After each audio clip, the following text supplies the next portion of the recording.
আসসালামু আলাইকুম। আমি এখন যাচ্ছি গ্রামের একটা মেঠোপথ দিয়ে। আর আমি এখন আসছি আমাদের বাড়িতে খামার শেষে করে, মানে খামারে পানি ওঠার পরে তো তেমন কোনো কাজ আর করা হয় নাই।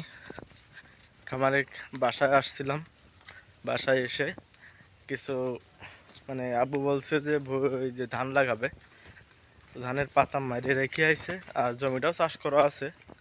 তো আব্বু কিছুটা লাগাইছে ধান, আর এখন আমি যাচ্ছি মানে ধান লাগাতে।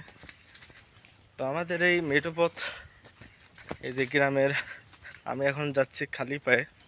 তো যারা এই গ্রামে থাকেন বা গ্রামে চলাফেরা করছেন আর এখন শহর অঞ্চলে থাকেন, তারা এখন ফিল করতেছে যে আসলে গ্রামের মেঠোপথ দিয়ে হাঁটা আর কি। যাই হোক, এটা হচ্ছে মেঠো রাস্তা, মানে একটা মাটির রাস্তা, আর এখন এটা পাকা হয় নাই। আর আমরা এখানে খালি পায়ে যাচ্ছি কারণ বৃষ্টি হয়েছে।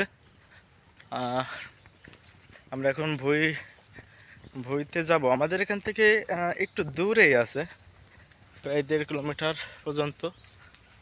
তো আমার সাথে আছে আমার কাকাতো ভাইরা। এখন বাসায় এসে অনেকদিন পরে, তো তো তারা বাড়িতে ছিল। তারা আবার স্কুলে সময় হলে চলে যাবে, কলেজে আমরা যাব। আমি এখন প্রায় মাঠের কাছাকাছি চলে আসছি। তো চলুন দেখাই, আমাদের এখানে অলরেডি ধান লাগানো শুরু করে দিয়েছে। এটা হচ্ছে ইরি ধান। আর এখন বর্ষার মৌসুম, সব জায়গায় জলবদ্ধতা। এই মাঠটা একটু কমই আছে।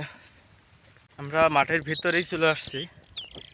আর আমার পিছনে পিছনে একটা ভুঁই হচ্ছে 4-5 জনে। আমাদের ভুঁইটা একটু সামনেই। এটা আছে আমাদের ভুঁই। আব্বু এতগুলো লাগায় রাখছিল আর এতটুকু বাকি আছে। মূলত বিকেলে আসতে চাইছিল, আমি সকালেই চলে আসছি কাজ না থাকায়।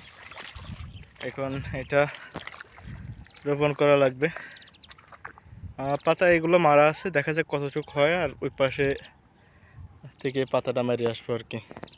যাক, হালকা বৃষ্টি হচ্ছিল আর আমরা ছাতা নিয়ে আসছিলাম। মূলত আসলে আমার ঠান্ডা লেগেছে, যার কারণে এখন ভিজা সম্ভব না। আর আমি ভালো একটা বই লাগাতেও পারি না। তারপর আমি প্রাউড ফিল করি যে আমি একজন কৃষকের ছেলে সন্তান। আর আমি এখন ধান লাগাতে আসছি। প্রত্যেক মৌসুমে ধান লাগানো, ধান কাটা, পাট লাগানো, পাট কাটা, তারপরে পাট ধোয়া, যাই হোক সবগুলো মোটামুটি আমি করার চেষ্টা করি। যেহেতু খামারের অনেকটা সময় সুযোগ সুবিধা মানে থাকে আর কি, যে অনেক সময় না পারি না, তারপরেও চেষ্টা করতেছি আর কি। এখন বইটা লাগাবো আর এরাই ভিডিও করবে। দেখুন, ভালো একটা লাগাতে পারি না, তারপরেও চেষ্টা করব।